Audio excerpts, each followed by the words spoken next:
ఖాళీ స్థలంలోకి వెళ్ళిపోవచ్చు.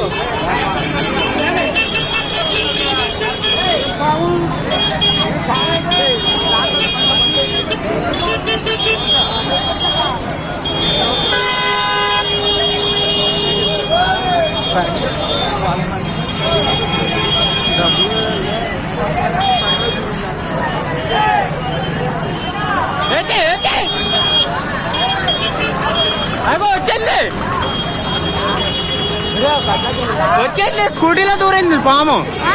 స్కూటీలో దూరైంది, డిక్కీలో కాదు స్కూటీలో దూరైంది లోనకి. పాము గురించి అంటరాదు కాకపోయింది. ఏదో పాము వైర్ లాంటి వచ్చిందంట, అది వచ్చేయండి బయటికి.